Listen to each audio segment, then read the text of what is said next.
now, I think, with this Huh? You could be a what? one. It could be a cadet with this one.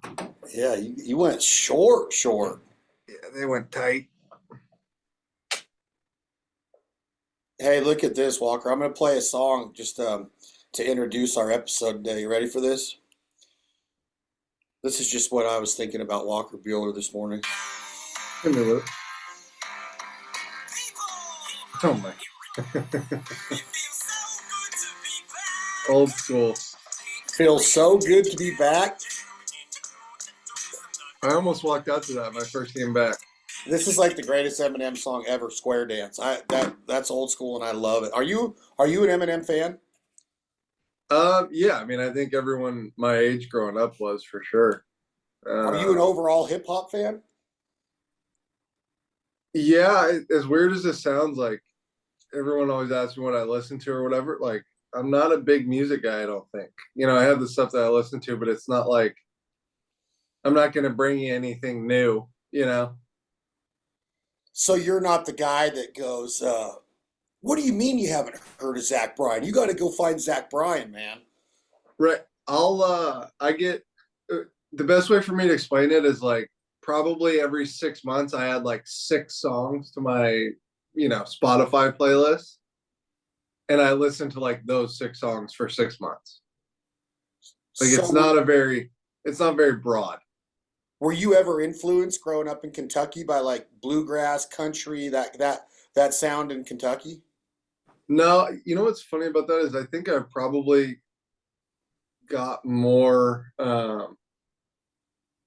I got more southern like as I grew older. Like growing up, my family's all from like northern Ohio, Michigan, and then my dad was living in Cincy most of the time. So that kind of old school like down south, fried chicken whatever thing wasn't really my family growing up. So we were northern people living in the south. Northern people living below the Mason-Dixon line, but you said you got more Southern as you grew up. Does that mean now that you practice traditional Southern values? Are you a yes ma'am, yes sir kind of guy? Are you the big family dinners? Are you the church on Sunday? Like what kind of Southern man are you as you get older and more mature?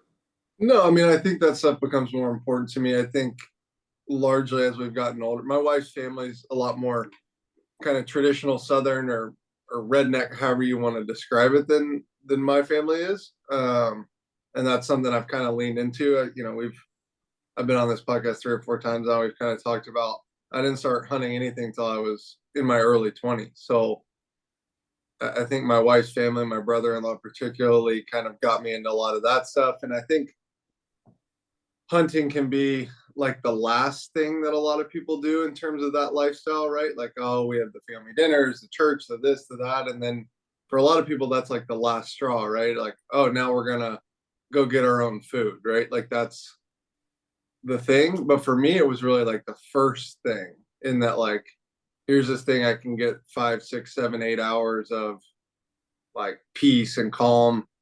And then that leads to, oh, we all go meet up with the fam. Like just for me, hunting was kind of like that first key into more of that kind of lifestyle, I think. Do you do you think looking back at your childhood and the way that you were raised, do you feel like you wish you would have done some of that earlier? Like, do you wish you would have been introduced to hunting earlier, the outdoors earlier, the traditional part of the South earlier? Or were you so geared up on being an athlete that nothing else mattered in life except sports? No, I mean I think there's times that I wish it was a lot easier, which wish it was a lot more like instinctual for me to clean a gun and load and unload when I first started hunting and stuff like that. Like there's little things that you wish you would have known when you were like 5, so that when you're 20 hunting with your brother-in-law, like you don't look like an idiot doing stuff. But I think at the same time, like the fact that it's something that I got into that way outside of my parents or my grandparents or whatever, that like it is kind of mine and my thoughts and my views. So, I wouldn't change it at all. I just honestly, it's really just like I wish I would have known how to handle a gun a lot earlier in my life, I think. In such a diverse ethnic background profession that you're in, I mean, every day you're surrounded by white people, African American people, Dominican people, Puerto Ricans, and Cubans, and so on down the line that play baseball in the major leagues today, which is awesome. I mean, you look at like Dominican Republic, the videos they show down there, these kids are like unreal at 9 years old, signing Yeah. contracts in the MLB minor leagues when they're 14. Do you ever take any crap for what you're explaining right now? Do you ever get looked down upon, or do you ever get like, why are you have a gun? Why do you shoot animals? Why are you killing animals? Do you ever face that with, or is there a pretty good understanding? Like one time I met Manny Ramirez at Dodger Stadium when he was on the Dodgers. My good buddy Blake DeWitt was a third baseman for the Dodgers that got traded from Chicago Cubs over there. And I went down by the field and we were showing Manny these pictures of turkeys and ducks, and he was all about it. He's like, "Oh yeah, my family eats that." Da da da da da. Yeah. So is that kind of the norm in major leagues, or do you get shunned down on it all? I think so. I mean, I think largely like everybody talks about America's game and America's pastime and whatever, but like, the best college baseball conference is the Southeastern Conference. Like there is this like southern pull to baseball, and having a beer and a hot dog and watching a game on Sunday, like I feel is largely like this southern or kind of older school American pastime, right? And so I think they kind of go hand in hand. I don't know what percentage you would say of big leaguers hunt, but my guess would be that it's a pretty high percentage relative to other big time American sports. But no, I mean you do this stuff like I would say what half of the guys that you have on your show with you or go home with you are baseball guys or fighters, right? Like there is some sort of yeah, I just think similar people interested in similar things, I feel like. Yeah, I couldn't argue with that. I just it maybe it has something to do where a lot of them keep it on the down low because of their agent or because of their representation, or they don't want to piss off the ownership. I don't know. Maybe that it's just not looked at as something that people want to put out there, which is fine. I mean, I love privacy and you do your Yeah. thing when you're not on the mound. But I do think it's great that you let it be known that you live that kind of outdoor lifestyle. So Well, where, even for me, like I don't post a ton of stuff on my social media, right? Like I shot a deer this year, I didn't put it on my Instagram. But like at the end of the day, like we shot that on my farm, my family ate it. Like, however many followers I have, like if people follow me to see a baseball player, like that doesn't mean they want to see like a dead animal in their view, right? Like for me, it's so different than that. And for most of the people at home, it's so different than that. But like it's not going to be popular. It's going to create, if it creates any drama, like it's obviously not worth that. Like I have no shame in the fact that I hunt and shoot ducks and shoot deer and whatever. It's just like it's not important enough for me to like shove it down people's faces. Like, and I think what I was saying is like I kind of came to it in my own way, right? Or at my own time. It's not something that like was ingrained to me since I was 3 years old that, hey, like carry dad's shotgun shells at the dove shoot, right? Like that just wasn't how I grew up. And so I've found like my way into the sport or the world of hunting and living that way a little bit. And I'm not going to tell you that I have, meat lockers and we eat nothing but anything that I shoot, right? Like we still largely live the same way that every single American does. And just once a year, I shoot a deer and we have a big, dinner or four, right? Like, so for me, it's one of those things like people will find kind of that lifestyle if they're meant to on their own. And I don't need to be the weather vane for that quite yet. yeah, I completely get it. When most guys in my position would be like, Walker, we need you, man. You're a celebrity. You're like going to hockey games with Will Ferrell, and you're at the Kentucky Derby, and you know these trainers, and you know Bob. Is it Babbitt?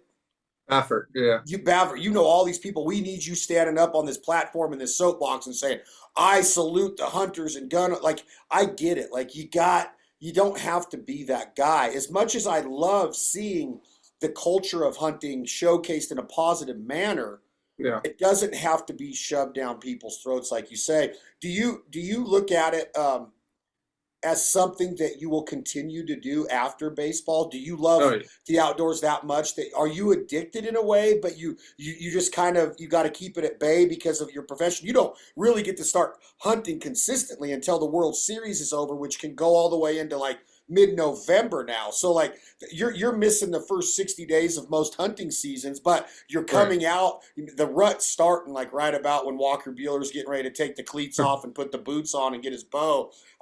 You think it's something that you're going to have for the rest of your life? Yeah, I think so. My wife and I bought a farm that we got 84 acres back home, and so we shot a deer out there this year. We're gonna have some cattle and kind of do that stuff a little bit. We're working on the pond and getting like that habitat set up. But as I said, it's not like at this point in my life, it's not something that I need to go on 2 elk trips and 2 mule deer trips because I need the meat for this amount of time. Like, yeah, we'll go shoot a deer and we'll eat the deer and like kind of move on with our life, and that's part of what we do. But I think what you're saying, like wanting people to kind of be out there and carry the flag for hunting and stuff, like I think largely the anti-hunters, the easy argument is like the Elmer Fudd thought, right? Or like the idiot that's out there and doing it. And that's just not like the case anymore. Like that. And I think obviously what we're talking about, like we didn't just go out when I was a kid and shoot whatever we wanted and whatnot. Like I learned how to hunt in a certain way and a certain follow the rules and regulations and all this kind of stuff. But I think that's probably the best like people that can carry that flag. Like I know it's obviously kind of a competing thing, but what Steve Rinella does, like the kind of beginning to end cycle of this whole thing, like I think there's a lot of people that resonates with, right? And makes a lot more sense. And what you guys are doing as well, like to layer on cooking and kind of this the whole reason behind why we hunt, right? Like it's super important, and it's just not this redneck spotlights on an ATV, shoot a deer and leave it kind of thing. And if that's the kind of people we're trying to convert to hunt, like somebody that doesn't hunt into people that go and shoot deer off of the back of an ATV, like that's not beneficial for any of us either. So I think there's like this ethical smart way to introduce it, and maybe when I retire and can go and do this stuff more, I think that that may be an avenue that I go in terms of, hey, like I didn't do this my whole life. I've learned all this through people, through reading, through shows, through whatever it is, and like here's what I've come up with. And that certainly interests me. Like I think the big thing for me is like where you're talking about the seasons, like you and I have talked about this. I want to be able to go all these different places and kind of experience these different ways of hunting and different animals and blah blah blah.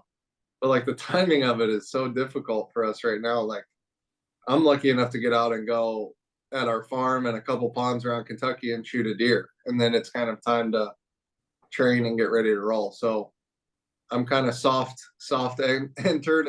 We hunt all the time when I'm home, but I haven't really gotten to do the full 12-month kind of cycle yet.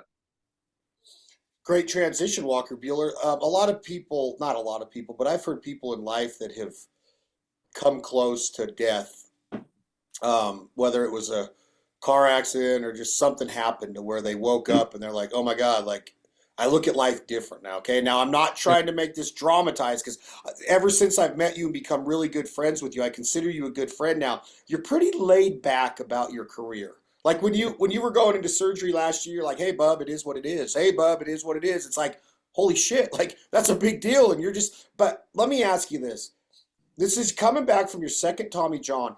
When you got back on that mound at Chavez Ravine Dodger Stadium in Los Angeles, California, did any thoughts go through your head like what I missed about the show, what it means to you now? Does it hit different, or is it still just a job, or did it hit different getting another chance at being back in that position to throw a baseball in major leagues?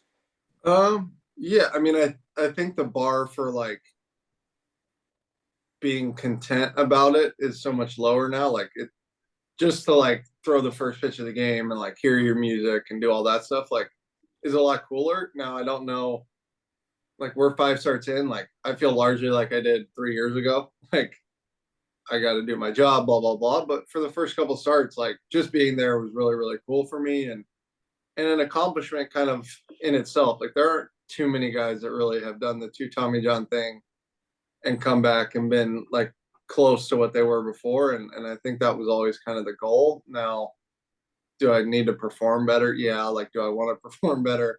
Am I getting at that point where like I'm getting frustrated that I've had one good start out of 5? Yeah. But like at the end of the day, like there's some things I'm gonna have to figure out and learn and whatnot. And I think for me, it's less the playing, it's more, I've always been like a tinkerer and tried to figure out all this stuff. And for me, it's like that I can actively try and learn and improve and do stuff like that. That is what I really miss. Like when you're in rehab and I threw this pitch in my last bullpen, and then on my next bullpen, I'll try and make it better. Like you don't know if any of this stuff actually works. We have so much data and so many numbers on how we throw now. You have like these assumptions, like, oh, if I can get the slider this shape at this velocity.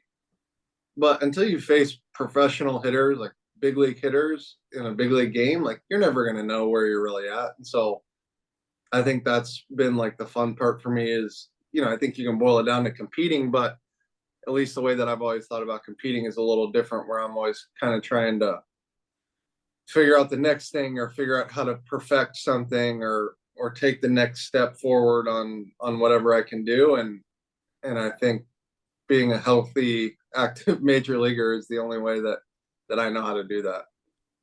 You made mention of getting back to where you were 3 years ago, and then you also said that you've only had one good start out of 5 since you returned from your second Tommy John surgery.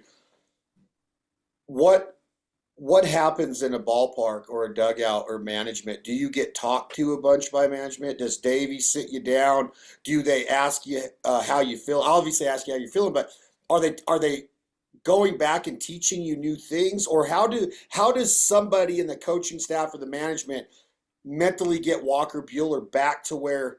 I mean, you're a Cy Young Award vote getter. Like you've been right there on the verge of being the best pitcher in baseball for many years. How do you get back there through coaching and through repetition and all that? Where's your mind at? Where's the coach's mind at? Do they think you can get back to being a 20-game winner? Like what? How does that go when you come back from a surgery like that? Yeah, I mean, I think it's a little different than probably it would be in a typical season with a guy not coming off of surgery, right? Like there's a little bit more of like, this is what I got, right? Like there are days my elbow just doesn't act like it's supposed to, and so we've got to kind of work around that. And you know, I've been very fortunate to be with the organization that I'm with, because largely we have had success, since I've been there and well before I was there. But also like it's the same staff, it's the same this, it's the same that. So everyone there, like I think knows like what I'm capable of. I think at some point, like if everything comes back together, right? So there's some sort of trust in that we've all built together, and also there's some, Mark, our pitching coach, has gone through injuries himself, like a litany of them, after he was probably the best pitcher in baseball as a rookie, right? So he kind of understands what this injury thing looks like, and we largely boil it down to like, what do we have today, or what do we have for this week, and try and work through things like that. But I think if there's a day that things aren't working correctly, like I can say, hey, like it's just not there today. And I think those, him having gone through the stuff that he went through gives him a lot of ability to go, hey, I get it, like figure it out, we'll see you tomorrow. When Okay, this is, I don't want you to jump through the screen and want to fight me. Um, but I got to ask this. The NL West is widely considered most seasons in Major League Baseball as the tough, if not the toughest, one of the top two toughest divisions in baseball. You have some legitimate squads with talent in this division usually. Now, Colorado has relatively been in the basement for most of these last decade, 5 years, 7 years. But San Francisco, San Diego, Arizona have, I'm looking at the stats, and you guys are starting to climb within 7, 8, 9 games ahead of second place. Do you ever like sit in the dugout and go, we're cheating? Like, do you ever get like, oh my God, like what have we built here? You have three former MVPs and the top four batters in the lineup with Mookie and Freeman and Shohei. Do you ever look at it like, what in the freak? Like, this is like a super all like the World Baseball Classic had sex with the major leagues, and we've had this kid called the Dodgers. Do you ever just go like, this isn't really that fair? Or do you guys put so much pressure on yourself that you shouldn't have even lost 24 games now? No, I mean, yeah, I think there's some pressure internally from our team because we know what kind of investment goes into putting a team together like ours. But like our division has always been pretty good, and I think what's interesting about our division is we've had success. Take just from 18 because that was my first full year and really all I know like that much about. But Colorado and us played in a game 163, so they almost won the division in 18. San Francisco won the division. Arizona got to the World Series. San Diego obviously accumulated this like incredible amount of talent and beat us in the playoffs last year. So like regardless of where we're at right now, like all four of those teams have this cyclical like they've had real success within the past 7 years, every organization. So I think that's kind of what a good division should look like. Obviously, a lot of people talk about the AL East and they kind of have similar things, right? With Tampa and Boston won a World Series in the past 8 years, like New York, obviously, like divisions like that where there's some sort of parity that can kind of change year to year, I think is great. And I think it's great for the game. I think it keeps these kind of division rivalries alive, which is nice, especially now that we're only playing them 2 series home and away a year instead of 3. Where we used to play at San Diego, at San Francisco 3 times a year, and those are big series, and they're big series when they come to us. So, I think that parity is huge. I think across Major League Baseball, that's a really, really big deal. I saw something today. There's only 2 teams in the National League and 3 in the American League that are, substantially below 500. So it's kind of nice, man. There's a lot of teams that are playing good baseball, and what I think's funny is you can look at our roster on paper and all this stuff, and like we still lose baseball games. And I think like as much as we'd like to win 162, like the other team on the other side is made up of 26 Major League Baseball players too, and they have good days and bad days just like we do, and that's why it's fun, man. When you start strategizing about the game of baseball, you never wish ill will on anybody. But as part of the strategy, like when you see somebody like Acuna Jr. go down, does that make a major leaguer with your competitive level, Walker Buehler, say, ah, damn it, we want to beat Atlanta in the NLCS with their best? Or how does that work in the major league mindset of, oh, they just lost their guy, that sucks, but that gives us the advantage now because we don't have to face that lineup with him and Riley and Right. Olson and the studs. Like that takes one of those big time batteries out of the lineup. Or do you wish, no, man, we want to beat Atlanta when they're as good as they can be? How does that work in a major league mindset? I mean, I think largely like first and foremost, you're like when guys get hurt, especially superstars like that, it's like bad for the game, right? Like whatever team he's on, like Ronald Acuna is a special player and he's a star, right? Like people tune in to watch Ronald Acuna, and so like nobody wants him to get hurt again. Um, I think, yeah, I think we want to be. You want to beat teams at full strength and like with all their guys, but I think that's more of like an internal thing, right? Like we want our team to be good enough to do that. I don't think it's a battle of how good Atlanta is when they have him or how good Arizona is when they're playing. Like I think it's how good are we playing, because I think we have this belief that we can beat anyone if we play well, right? And so that's the constant battle. Like we've dealt with injuries, we've had a lot of guys hurt. Obviously myself, like I've dealt with that personally. So, I don't think if Atlanta beats us and I've been hurt, they have any like, well, we won, but they didn't have Buehler. Like there's like it is what it is. Part of this game is being available and durable, and that's a skill. So me not being able to pitch in the playoffs the past 2 years is like, to me, it feels like a lack of skill. It's like me not having a curveball, right? I wasn't durable enough to get through it, and so you kind of see it that way at times. But I think I'm typically going to be a little bit harder on myself than other people would be in terms of that. Let's just get the elephant out of the room, because I know that in a position like you, when you're playing for a team where they sign a guy to this contract that Show Tony got, um, do you find yourself being a kid again, wanting to watch the game because of this guy? Is he this amazing? His stats are pretty good. He's 321, 75 hits. His ribbies aren't where I thought they would be. I don't know what that means internally with the Dodgers, but is it amazing to watch? Is this guy a next level player? Is he the player of his generation? Have you watched him and went, wow, I've never seen anything like this? Or is it touted as that, but he's just another ball player that Freeman's right there with him, Mookie's right there with him? Or is there really something special about being that close to the field of play every day like you are and getting to see this man's talents? Yeah, I mean, I think it's pretty clear, like it's been said and talked through, like I think he's the best baseball player ever, and I don't think it's really up for debate. Like, obviously he's dealing with his second Tommy John and having gone through that. But say even he's 30% worse on the mound or 20% worse on the mound when he comes back. Like, he's still the best baseball player ever, and I think he could hit 20% worse, and you kind of accumulate what he's doing for a team. I don't think there's ever been anything like it. But yeah, he just, the ease in which he does some things at the level that he does is so, it's incredible to watch in terms of, change up away, it beats him. He's out in front and he wraps a bat and hits a ball at 108. Like, there are guys that are successful Major League Baseball players that don't hit many balls 108 in a year, like maybe 6 or 8.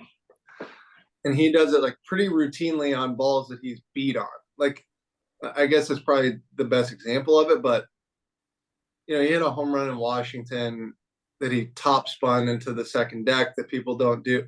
There's things that he can do at the top end that no one else really does. The kid from Pittsburgh here that we're playing, O'Neal Cruz, hits the ball like that sometimes. He hit 3 balls over 115 or something the other day. Stanton obviously hits balls hard, but like, Shohei's doing that while hitting 320 while rehabbing an elbow. Like, it's just the floor of what he does is so ridiculously high.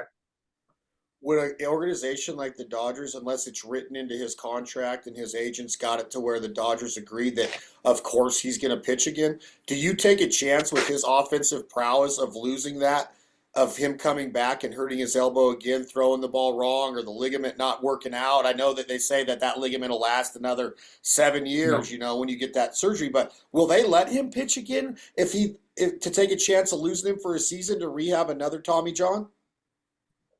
Well, I mean, as a hitter, right, the Tommy John thing's a different animal, right? We've seen it with Bryce Harper. He was back playing in 4 months or 5 months or whatever. And obviously, Shohei's throwing now and playing catch, but like, he's hitting, he's DHing every day. So I think it's a little bit different. Like, he could still hit if he had to have a surgery, right? Largely. So I think he'll pitch if he wants to pitch, and if everything goes well with his rehab, which from what I can see, like, he's throwing the ball well and it looks good. And it's just hard to, playing catch at 75 feet versus trying to get guys out is a whole different thing. But that's why the rehab thing is so important. But yeah, I mean, with whatever stage his elbow's at, he's still hitting and hitting the ball hard. And so I think you give him whatever leeway you want to pitch. And we've seen how good he can be when he's healthy. And so I think probably as an organization, or if I was a general manager, I would look at it as if anything he does on the mound is kind of a cherry on top. And I think you have to look at it from a business side too. Like, his contract and the numbers, they're staggering, right? Like, we've never seen an athlete get paid like that, especially in our sport. But you think about baseball is such a global game. At least it's the most global American-based game probably, and the amount of Japanese fans and jerseys and you should see how many people are on the tours of our stadium, right? You can feel the effect that him and Yamamoto have in terms of this kind of wave of new fans, and so I think it all makes a lot of sense, and obviously he's a big part of our team, regardless of how much money he makes. Like for us, it doesn't really care. Like he's playing well, we're all happy about that, and so whatever he can do on the mound, I think for us is kind of a cherry on top. One more player to ask you about before we go back to Walker's career, because you are such a good baseball knowledgeable fact finder. The De La Cruz, or however you pronounce his name, on Cincinnati, he just stole some bases against the Dodgers. Can he beat? That's always one record I never would think of being broken, of what Ricky Henderson did. But man, this guy's like showing signs. If he can get on base and stay consistent at the plate, draw walks, like he went in a big slump. He just came out of it last night. I think he was 0 for his last 16, which isn't a bad slump. But are you thinking, like, watching this cat, that man, he really has what it takes to beat Ricky Henderson's record? What is the record? Is it 128? Let me look. I don't know. Let me look right here. Hold on. How many does he have already this year? I know he's got over 30. The record for Ricky Henderson is 1,406 in a career. That guy's already got 586 in his career for Cincinnati. So he's about 1,000. No. You're right. The Cincinnati Reds record is 500. Let me see his. Ellie's probably got like 100, or probably like 70. Okay, I'm looking. Ellie De La Cruz. Okay, so it's De La Cruz. Yeah. Three words. Okay, I got it right here. He's got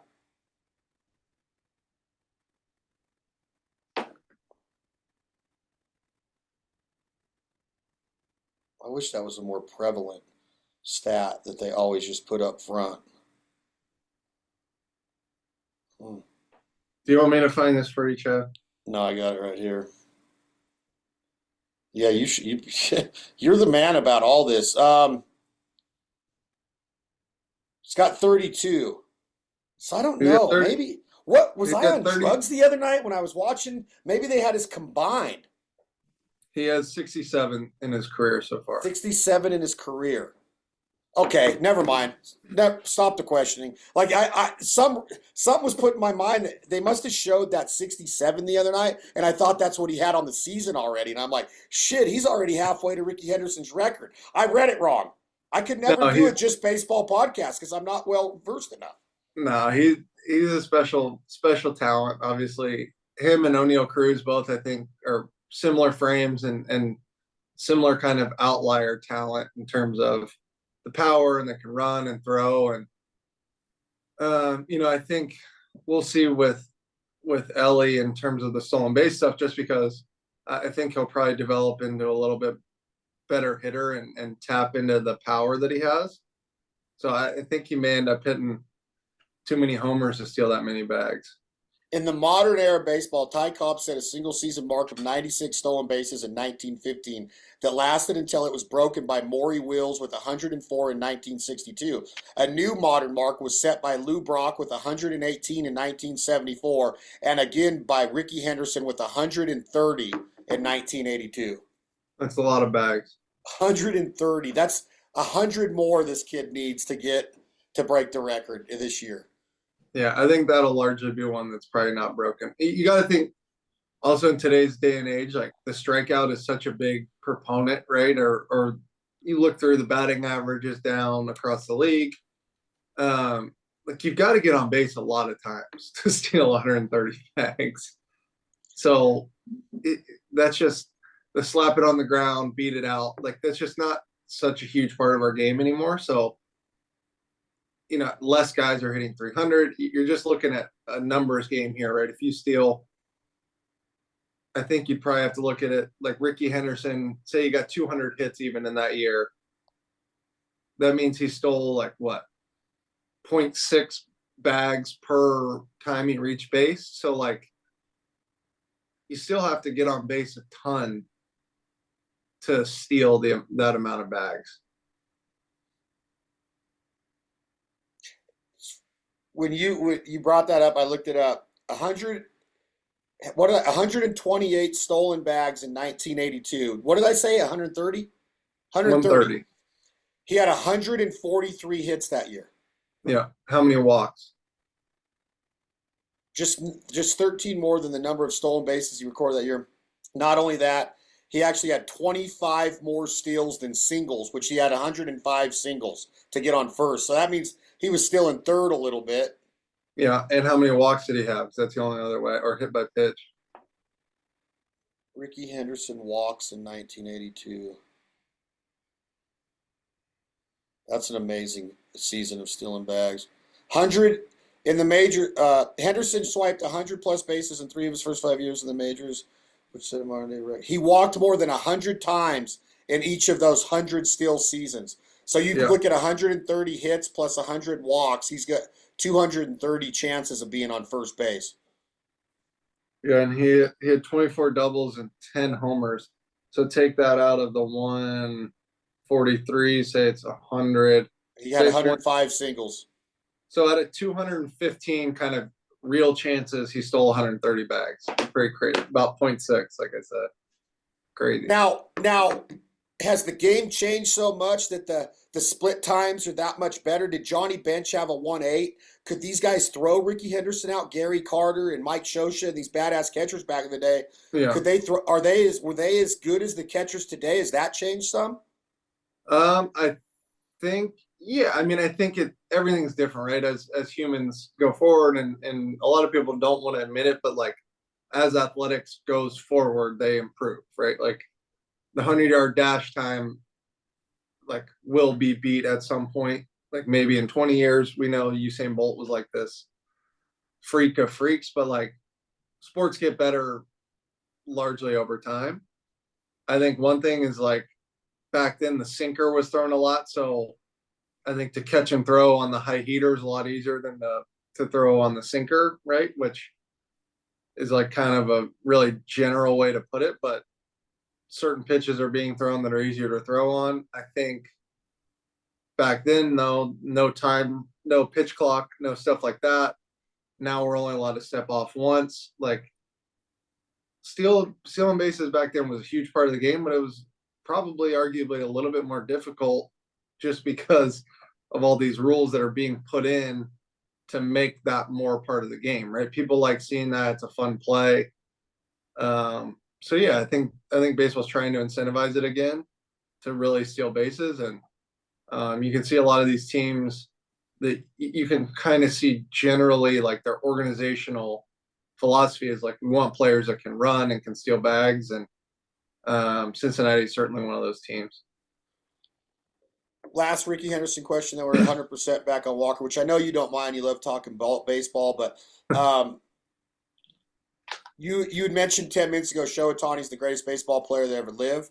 If he comes back in as a pitcher and does some cool stuff, pretty awesome. But if you look at Barry Bonds' career, and I understand the asterisk, I get it. Best hitter of all time in the game, intentional walks, most walks in a season, on-base percentage, slugging percentage, 7 MVPs, will probably never be touched again. You can't say that because Shohei Ohtani's in the game. Trout's got 3, I think, but man, he's injury prone a bunch now as he gets later in his career. I hate that because I love watching that dude play. What a fantastic phenom of an athlete. Is Ricky Henderson one of the top 5 all-around best baseball players of all time in Walker Buehler's mind? With the leadoff home runs, the defense, the ability to mix the game up and get on base and put pitchers in his frenzy. Is he one of the best of all time in his first ballot Hall of Fame career? Number 24 for the Oakland Athletics, Ricky Henderson. Is he top 5 of all time in Walker Buehler's opinion? Is he a top 5 baseball player of all time? Yes, and I'm not talking just by looking at his line stats. I'm talking about overall menace to the game of what he did. Yeah, I think he's obviously he'd be an interesting guy to play against and somebody I would love to watch. I think top five is a little bit of a stretch. He won one MVP. So I think you could argue there's, a few guys that would be above him on that list. But I think the other thing is when you talk about valuable players or MVPs and things like that, like there are certain stats that come with that. And I think, for the mold of player that Ricky Henderson was, that like speed and power combination, speed being like the bigger factor, like there's not been many players quite like him. And for his mold, he's definitely, or for the type of player that he was, he's definitely the best to ever do that. So, he hit 300 homers. I just looked there, 297 homers, which I didn't really realize. It's pretty strong. As a leadoff hitter, mainly. I mean, that's mainly as a leadoff hitter. Yeah, 28, 28, 21, 24. Yeah, pretty strong. Stolen base. Yeah, I just when I talk to people, and I've always said he's the top 5 baseball players of all time. Maybe it's because I'm older than you, Walker, and I grew up going down to Oakland and watching him do what he was doing in the prime when the Bash brothers were there and Dave Henderson was in the outfield and Ricky Henderson was in the outfield and Carney Lansford and Dave Stewart was on the bump. I mean, it was a fun time in Oakland, and Ricky was just. And then when you go into the city of Oakland and Richmond and that part of the Bay Area, and it was like. Have you ever seen the documentary on Ricky Henderson that Too Short, the rapper, kind of narrates? It's so cool because Too Short, Todd Shaw, the rapper, is from Oakland, like E40 is, and that was like this battery and this unbelievable time of like Oakland hip hop with Tupac and Digital Underground and Too Short and all that, and then you had Ricky Henderson doing what he was doing, and it was like. Good freaking night. It was just so you're sitting in Pittsburgh, Pennsylvania right now. You're on the bump tomorrow against the Pirates. What can we expect as a Walker Buehler fan for you to feel good? I know that it might not happen. You might not know until you get in the bullpen to warm up. But what pitches are working right now? Where's your fastball right now? Is your fastball moving? Is your elbow feel great? Does your shoulder feel great? Are you 100% going into your 6th start after the second Tommy John? What can a Walker Buehler fan expect as you get the bump tomorrow in Pittsburgh? No, I mean, I feel good. Obviously, I think I was a little surprised by the velocity when I got back. But at the end of the day, like the velocity is just a number. Like the fastball hasn't played quite how I want it to or how it used to. And so we're kind of figuring out that little bit of chess game. But no, my curveball has been good. That's probably my most important pitch now, just to get you get like the speed differential, we call it the front back. And so, we're just kind of putting pieces together, locking some things in. I think, when I was in college, we talked a lot about our head coach, Tim Corbin, talked a ton about you can either rent pitches or you can own them. And so, I've rented a few pitches this year and had them for a minute and kind of lost them. But, every week we get a little bit closer to kind of owning certain things. And, this thing's a gradual deal and we're trying to get ready for the end of the year.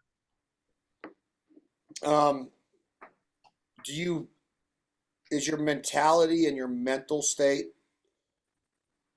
that take no shit from anybody on the mound? You've lost it a couple times this year. I've seen like reports that you yelled a few times and they're like, well, and you yell. I mean, you're an animated dude, but mentally, are you there to where you think you can go up and beat any major league hitter in the game today, right now? Yeah. I mean, we do our scouting and blah, blah, blah. And the boring answer is like, yeah, there's ways to get everyone else out, or to get everyone out. But, yeah, I mean, I still believe that I can be really successful in this game. And that means, being able to get anyone at any time. And, we're just kind of I'm taking it start by start and trying to evaluate kind of where I'm at and what I need to get better at. Obviously I'm kind of fortunate in that I've had some experiences before this surgery that kind of help and can lead me, show me how I can physically or I can execute in a way that's good enough to get a lot of guys out. And so you lean on that experience stuff until physically everything catches up. And, I talked to the media, like I feel physically way better than I thought I would. And so that's a huge thing for me. And now it's kind of putting it together. I know it's hard to it's kind of hard to explain that, but there's just a different thing. It's not just I have this pitch and I can throw it there. It's this whole, in a weird way, it's kind of like this narrative that you're telling with the ball out of your hand, right? Like all these different things, and are they playing off each other the right way? Am I sequencing everything the right way? And so you're always just kind of looking for that that right combination or that magic bullet, or however you want to look at it. But we've had it for time at times, and now I'm really hunting doing that for a couple games in a row or for a full game, and kind of putting it all together. Walker, if this is my baseball talent and I'm holding up an iPhone Plus, Yeah. your baseball talent is the Jumbotron at the Dallas Cowboys football stadium, okay? That's the difference between you and me and our baseball prowess and talent from my prime and your prime. Okay. What, in the same correlation, and you don't have to use iPhone and Jumbotron, but No. what is the difference between you being in Oklahoma and the talent in the minor leagues compared to being back on the bump and facing major league talent? What's the difference? I think it's way closer than that. I think, our game is one of those things that physically, like in the NFL, if you're 5'8", 150 pounds, like it's just not going to work, right? Like there's just there's this physical floor that you kind of have to meet. And in baseball, I think that's not necessarily the case in terms of size or speed or whatever. I think the talent largely is similar. And sometimes you'll see minor league games that there's guys that can do things that nobody in the big leagues can do, or very few guys can do, right? You see these minor league guys hit balls so hard or throw hard. Like, I think we have a guy in low A right now that's throwing 104. Like, so the talent disparity is kind of slim to none. The best players get to the big leagues, but that doesn't necessarily mean the most talented all the time. It's the little stuff that I'm talking about that I'm working on, right? That separates the guys that are in AA, AAA their whole careers, or have great careers in the big leagues. It's figuring out these little nuances and the little boxes that kind of are non-negotiable that you have to check every time, right? As a starting pitcher, like, got to be able to throw strikes, you got to be able to locate, you have to be able to change speeds. Like, there's little things that you have to be able to do. And if you can't, you're going to have a really tough time. And I check most of those boxes, I feel like, but then there's like the next wave of, can I hold runners? Can I get ahead? Can I finish people when I need to? Can I be efficient? Can I blah, blah, blah. So, we're just you're trying to take these little steps forward every time you throw. And, that's what the minor leagues are for, is everyone that gets to professional baseball is talented, right? So, high A baseball could be just as electric in terms of the stuff or the output, but it's probably just not going to be as refined. I think that's the biggest thing as you move up in levels. You see, is it's not necessarily a radar gun or an exit velo. It's how refined the game becomes. Where do you currently sit, Walker Buehler, contractual wise with the Los Angeles Dodgers? And as you go down that road of extensions, how does that play in your daily grind? I know that your mental approach is going to be, get my job done. This is my job. Let that stuff happen, and we'll worry about that later. How does the financial part, financial freedom, financial future, all of that play in your mind right now? Where are you at with the Dodgers? What do you have left on this current contract? What's your goal right now with this second Tommy John? Some pitchers are signing major deals after this surgery. It can be done. What are the talks right now? Are there even any talks right now with you and your agent? Where do you sit with the Dodgers right now? No, I mean, this is my last year contractually with LA. Obviously, I've been there my whole career, and we love playing there. So, at some point, at some point in your career, especially I think when I was younger, like, you think about that stuff a lot. Not that you necessarily have that many conversations about it with the team. It's just kind of this weird thing. But no, I mean, I would love to play in LA my whole career.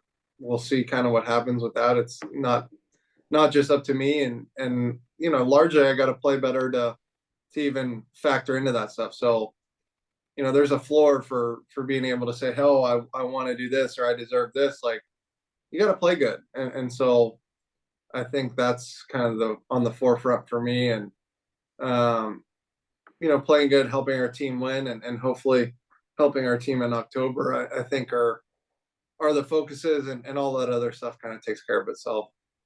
So when you say things like it takes care of itself, you're telling me that you're going to be judged for an extension with the Los Angeles Dodgers. That's poor timing in your opinion, or my opinion. I think of having to come back in Tommy John season on the last year of a deal, because aren't they going to say, well, what's his ceiling now and what he did for us and his comeback? Like, does that worry you, or does that even come to mind? No, I mean, at the end of the day, like, if I say I'm healthy and can play, then whatever's happening, like, I should be able to be judged on, right? Like, yeah, like, I've done some things I think I can really be successful in our game, and at the end of the day, I have to show that I still can do that, right? Like, I'm sorry, but whoever Nolan Ryan, we wouldn't hand a $30 million contract to, right? No matter how good he used to be. Like, there's a lot of things that factor into it, and so I think the only thing I can really take care of is trying to play as well as I can. Do you feel like you are coming? Are you tracking, in your personal opinion, to be back to the best you ever were? Can you get there with this second surgery? Yeah, I mean, I think physically the stuff is good enough to be good, and so now it's putting it all together the right way. And I did that against Cincinnati the first start, and even my last start, I felt pretty good about the stuff. I just kind of sprayed it a little bit, and you know they put some swings on balls at times that I really didn't need them to, but we'll get on track, and I'm not super concerned that physically I'm unable to do it. It's just a little bit of a process to kind of put it all together. Where do you feel the best right now with your game? You said that the fastball's not really where you want it to be. Is that velocity wise? Is that movement wise? Are you missing your placement with it? Are you not spotting the ball right? What do you mean by the fastball hasn't been where you thought it would be? And you also said that the velocity surprised you coming back. Was it higher than you thought, or not where you thought it would be? No, the velocity was kind of a tick above where I thought I was going to be, and in the minor leagues I was like 92, 95, and I think I hit 98 my first couple of games or whatever. So I got a little bit of a jump, but at the end of the day, like, these guys can hit a fucking bullet if they really can. Like, it doesn't really, it helps, like, to have velocity helps, but um you want to have this kind of effortless command or effortless idea of where you're throwing the ball, and throwing the ball in the right spots after the right pitches, and kind of playing these tunnels and stuff. And I think right now it's just a little bit more effort to really command it than I have in years past. And I think the more and more I get out there, the more and more familiar you get with everything that's going on with the ball. So um yeah, it just takes time and reps and throws, and kind of really calculated practice, and so it just takes time, man. It's hard. I wish I could snap my fingers and kind of be who I was in 2018 or 2021 or whatever, but it's just not the reality of it. And so now we're just trying to piece it all back together. You won the NCAA Division One men's college baseball championship at Vandy. Um, you were right before the NIL. Is that fair to say? Yeah, that A few was in years. 2014. Oh, so So way before, pretty yeah, far before. Okay, so the NIL's not there yet. The portal's not there yet. Couple different questions for you to talk on for a few minutes, please, Walker Buehler. Number one, is college sports being ruined through the portal and NIL? Do you like the idea of NIL because of the amount of money that these, like, let's just take Caitlin Clark. I watched a clip on TV last night of a WNBA arena. It was mayhem. She yeah. scored from, she's packing it. She's taking pictures with all these fans. How awesome is that? Especially to a girl's dad like us. Like, hey, man, like, hey, that's awesome for women. But are you a fan of it? Was meeting Reggie Bush cool? And did you think that it was right for him to get his Heisman back because of this NIL mix-up? Talk to me a little bit about the college game today. Have you talked to your college coach, which I would love to meet him and have him on the show because his mentality is off the hook, intriguing and Yeah. inspiring to me. I love listening to that cat. It's one of the reasons I went to your golf tournament because I thought I was going to get to meet him, but he ended up not being there. But I'm so glad I went, and I'll be there again. But talk to me a little bit about the portal, the NIL, Reggie Bush Yeah. in the locker room at Dodger Stadium, him getting his Heisman back, all of that kind of in a nutshell. Yeah, I think the NIL thing is interesting. Obviously, as a player, you like I always kind of thought of this like letting athletes get paid because all the people that got in trouble previously were signing autographs or in football largely guys were getting paid and stuff that has come out since obviously the Reggie Bush thing and whatever. But I've always kind of thought of this NIL stuff as it should have been, oh, can you go sign an autograph? Can you sell a t-shirt of yourself? Like you want to make some extra money, like go sit on the corner and sell a t-shirt, right? The way that it's kind of going now is pretty wild. I have some pretty good buddies that work in like the college football space and what that looks like is just wild. I think for me, you kind of need one or the other, the NIL or the portal, because basically the portal is turning into like eBay, right? You're putting yourself out there to be offered all this stuff. And like in college football, there's two different windows. So you recruit a kid, he comes to campus, he plays 1 year, and then you have to recruit him twice every year. 120 guys you got to recruit twice every year, plus all the high school kids. So it's just getting to the point where it's like so many ways to lose a player, right? And so what I think is super concerning for me, like watching it, is I think there have been traditionally baseball schools and basketball schools and football schools, and there's this parity in terms of like, okay, Vanderbilt, we've never been great at football. We've had some good basketball years, but we've been a baseball school. Now you're going to get whichever programs in general, athletic programs are making the most money, especially with what they just passed where the school can pay as well. You're going to get teams that have big donor bases, make a lot of money on football, that now they're going to be the best teams in every sport, right? And you're going to be going to games, I think, at a smaller school, say Creighton, right? Creighton's always had a good basketball program, but largely not a ton else. Like that program is going to have a hard time surviving because they're not a super high revenue sport or high revenue university in terms of athletics. And LSU makes a lot of money off football. So now they're paying their guys in football. They're going to improve in basketball because they have a donor base, because they make a lot of money and the school can use it. So it's just kind of an interesting thing where I think you're going to end up with 5, 6, 8, 10 programs that are pretty good in everything. And the rest is kind of left to fend for themselves in some way or the other. And that's got to worry a coach like you had at Vandy. And like you saw Nick Saban talking with Senator Ted Cruz the other day. I'm sure you saw his remarks about my wife and I actually cared about these kids. Now, don't get me wrong. Nick Saban's a champion. He wanted to win. But now he's like, I really cared about these kids. I wanted them to be good community leaders and good citizens and good students and have a nice product on the field. And then he goes, now all they care about, it used to be they'd come to our house on a Sunday during the recruiting, and me and my wife and I would cook them breakfast, and he would talk to their moms and talk to the new recruits' moms, and they would be all, I want to help your kid. This is a family environment. And now he's like, the first thing they ask is, how much you going to pay me? He goes, I'm out. He's like, I'm out. I'm not going to, because man, you make a great point, Walker, about the stoutness of the entire sports. LSU's, Skip Berkman built a great baseball program. Jay Johnson's a great coach. My buddy Nate Yeski's the pitching coach at LSU that pitched at UNLV when I played there. But their football team's got 110,000 people paying to watch them play. They're going to have all this revenue from TV deals and through merch deals and through beer sales. And then on top of that, they got all these rich dudes that went there that live in Louisiana that are making a ton of money selling crawfish now, and they're donating money to the donor program. Like, they're going to be able to build an empire. Empires have a chance to be built through this portal eBay system that you call it, mixed with the NIL deals. It's pretty It's not what college sports are supposed to be. Now, you got to look at the other side that there's athletes that make college programs a lot of money, but you got to stick to your guns. Like, man, maybe let them go get a job.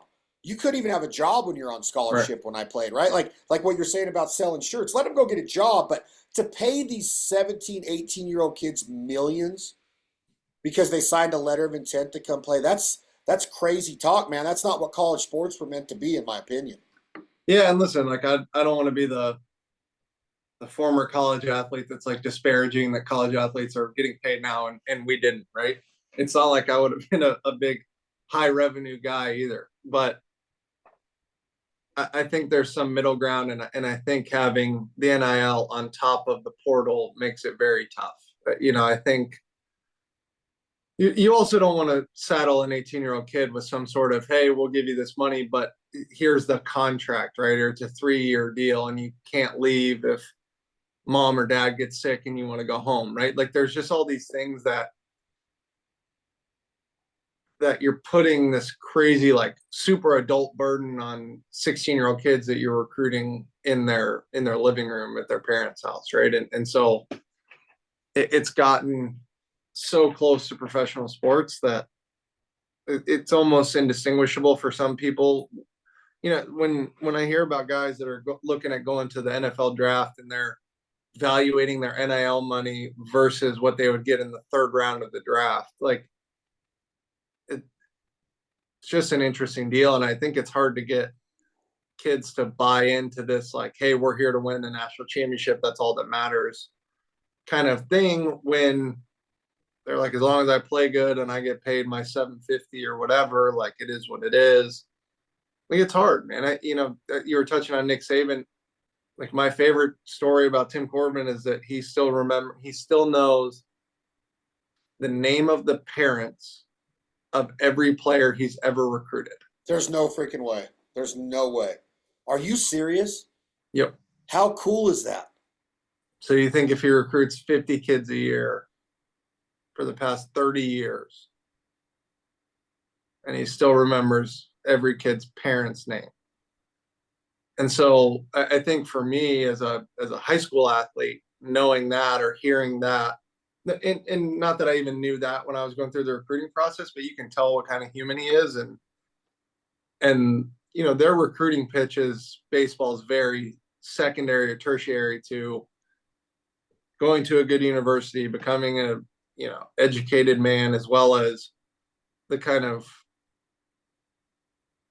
personal development that goes on with being bought in with 35 other guys for 3 straight years to a singular goal, and being pushed the way that we're pushed. Like there are things that come out of that. Like that's super important for me. And when I was going through the recruiting process for my parents, that was such a huge thing. So now that has become secondary to NIL money, I just think I think it sucks. And I think a lot of the big parts, if you ask people that played collegiate athletics in the 80s that never played professional sports, like what's the big takeaway? You're like, I grew up a ton. Like I learned a ton about what it is to be a teammate, what it is to be part of a group, part of a collective, right? I think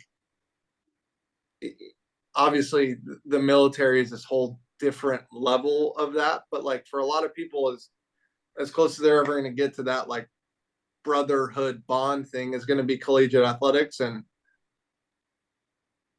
so to me that stuff is kind of being torn down in some way, and or at least put, you know, secondarily. And I don't think it should be. Now I want guys to get value. I want, you know, I get the best player at the University of Kentucky is super valuable to the University of Kentucky, right? Like Johnny Manziel should have been making money at A&M, but for a collegiate reliever to transfer schools to make 10 extra $1,000, it just sucks that we're kind of at that point. Great point. Great point to compare what Johnny Manziel was doing at A&M compared to a reliever jumping ship. Here's how special college athletics are, and what you said rings so true to me. I was called the biggest recruiting mistake that my college coach ever made, which I've Perfect. been very public with that. Perfect, right? Like, what a great Yeah. thing to be labeled. But I just had the head baseball coach, Jake McKinney, on of McKinley, that coaches the University of Nevada Reno. Going into the 2023-24 season that just ended, College World Series getting ready to kick off, Super Regionals right now, 6,000 and something, somewhere between 6,000 and 6,020 families and athletes inquired about University of Nevada Reno Wolfpack baseball going into last season. 41 wore the uniform. Think about all these colleges in the country, and NAIA and junior college and D1, 2, and 3, and then what you're doing at the major leagues and what the percentage is that gets that shot. That is so special to wear that college uniform. And it's being looked upon now of like, well, he's got this many Instagram likes. We're going to Yeah. get a lot of traction out of this. Man, it's going to cause a lot of friction in an organization and an infrastructure, in my opinion. It's going to make them almost uncoachable. Now, I'm not saying all of them. Not saying Well, that no, it's going to happen to all of them, but I think the next level of that is that in terms of professional athletics, I think you're just going to end up with a lot of people that don't understand professional athletics is merit based. Like, can you help us win? Yeah, we love really good players who are very marketable in professional athletics too, right? Like we talked about Shohei and the markets that he opens, right? From a business perspective, that starts because he's won MVPs, and that starts because he's really good at baseball, right? And so when other things other than how good you are factor into this stuff, like things get a little interesting and a little bit different. And I think some people may be in for a little bit of a rude awakening when they move from this NIL space and collegiate athletics to pro ball and don't understand why they're not getting the same opportunities. And there are really popular young players that are good. Like there just are. But there are also really popular players that will largely end up playing for the Savannah Bananas and not the Los Angeles Dodgers. which Savannah Bananas are kind of cool. Yeah, Kind of great. cool. Great entertainment. But I understand completely what you're saying. And I'm not going to sound like the guy that's jealous either that, man, I like these guys are making big money. When I saw Caitlin Clark's shoe deal, the first thing that went through my mind was good on her. Good for this woman. Dude, do you see the way she's getting screened and battered in this WNBA? Like, are these women like so vindictive and jealous of this little girl from Iowa that they're literally trying to pound her into the freaking hardwood? Have you seen some of the hits she's taken? And I know Yeah, it's sports, but come on, she's even been quoted as saying that's not a basketball play. right. I mean, listen, one of the big things in the NBA draft is the men's NBA draft has always been, can they physically hold up in the NBA? Like the WNBA is a different sport, and she's being treated differently than other players have been. But like physicality is a part of professional sports, especially when you're dealing with 30, 32, 35-year-old women playing against somebody that's 22 years old or whatever she is, right? Like Yeah. there's a different level of strength. I've seen it. This one Biyama kid in the NBA is maybe as talented as anyone we've ever seen. Like physically, he can't really, like, I don't know if he got hurt this year, but you look at him, like he can't go play 40 minutes 65 times or 80 times or whatever they play. Like there's big grown men that physically are different than him. And so, yeah, like she's done some really crazy things for women's sports in terms of awareness and people tuning in to watch. But like the women in that league don't want her to take food off their table. Like they're not going to let her lay the ball up every time. Like they're trying to play basketball. Has it crossed some sort of line? Probably. But I think that largely happens if you watch the way that people treated LeBron James his first year, or even the rookie hazing that used to go on in the big leagues, like rookie mini camps, rookie dinners. Like young players have always been treated differently, and I think in the women's game we probably haven't seen it quite the same as in the men's game. But I think with the support that she has and the talent that she obviously has, like she'll find a way. We agree on a lot of things, Walker Bueller. Some things we we've gotten into a couple little arguments, but one thing that we agree on for sure is that this hat I'm wearing is absolutely the best bourbon or whiskey on earth.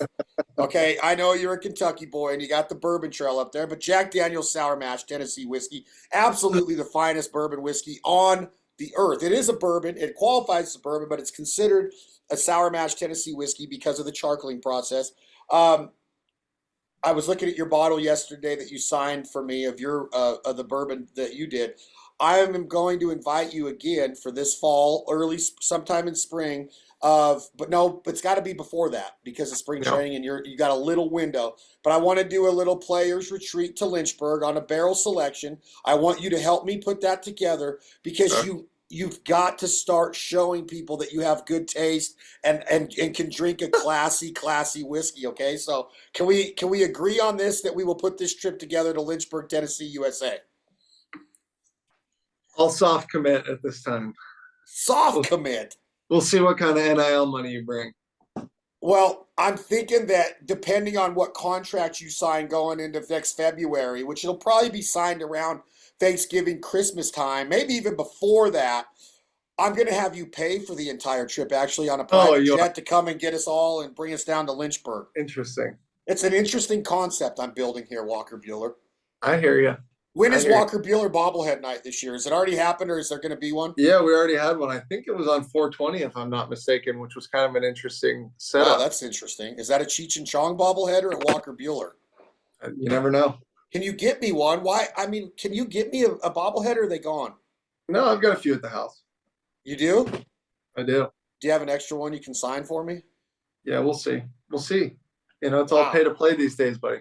I get it, and I know what I'm working on for you, and I just have to make things happen. It's all pay to play these days, buddy. The Walker Buehler pay to play NIL league. That's right. That'd be kind of cool. I still got a year eligibility left. I think I might go play a little college lacrosse here soon. College lacrosse for $2 million to bring Walker Buehler back. Yeah, is there any NIL in college lacrosse? I don't even know any teams that are in lacrosse. What schools have lacrosse? I think it's like all the Northeastern schools. I thought all the Northeastern schools had hockey on ice. Yeah, I know Notre Dame was good. They have some good players. I don't know. I did play 1 year lacrosse. Actually pretty fun. What do you think the hardest physical sport would be to consistently be? I'm not talking athletic. I'm talking like exhaustion. Do you think water polo would be almost impossible? Water polo's up there. I mean, for me, physically, soccer would be horrific. I don't just like all the running. Yeah, I think I'd had a better chance at water polo than I would at hockey or at soccer. But soccer, you get tired, you just like fall down, right? In water polo, you get tired, you drown.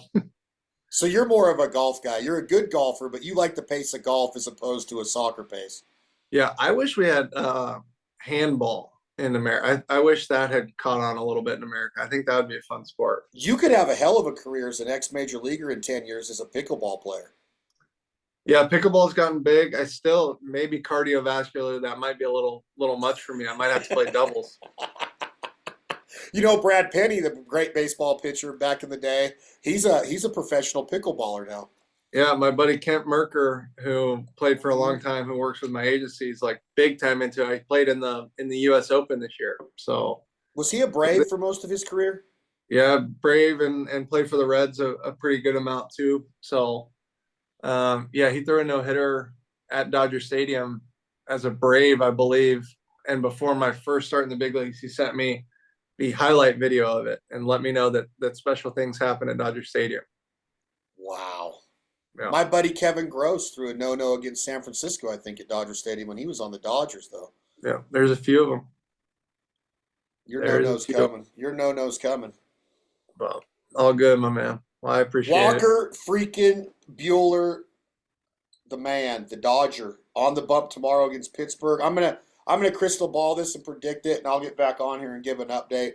I'm gonna say 11 Ks with a 6-inning performance and a win. Wow. That'd be pretty good for me. What's that stadium called now in Pittsburgh? It used to be Three Rivers, the old one. What's the new one called now? I know where it is. I've been there.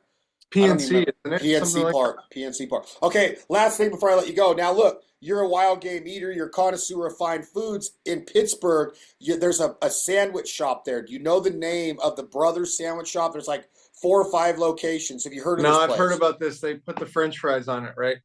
Yes, Pittsburgh famous sandwich place. Let me just look it up. You got to go there post game. You can't eat it today, Walker. Can you do that pregame? You think it'll mess with me tomorrow? Pittsburgh famous sandwich. I've eaten there twice when I would go to like NRA and stuff in Pittsburgh. Primanti Brothers, Primanti. There's several locations in I think there's several locations. It might just be one, but this place, legendary. You got to try. And another good food in Pittsburgh is if you find a really good Greek gyro with good lamb meat. They got a lot of them. A lot of good Greek neighborhoods in Pittsburgh with great gyros. Just to give you a couple. Don't go eat sushi today. No, I will not. And Jack Daniels trip coming up. Thank you, Walker Buehler. See you guys. I'll talk to you soon. Hold on one sec while I sign off. This Life Ain't For Everybody brought to you again by the one and only Tennessee Sour Mash Whiskey, Jack Daniels. Enjoy it responsibly. Never allow underage drinking. Look at this freaking shirt I'm wearing, dude. I feel like Walker, I'm getting in pretty good shape. I'm getting back in my playing shape, and I'm ready to play basketball this spring training. Thank you, Walker Buehler. Thank you all for being here. This Life Ain't For Everybody. Peace out.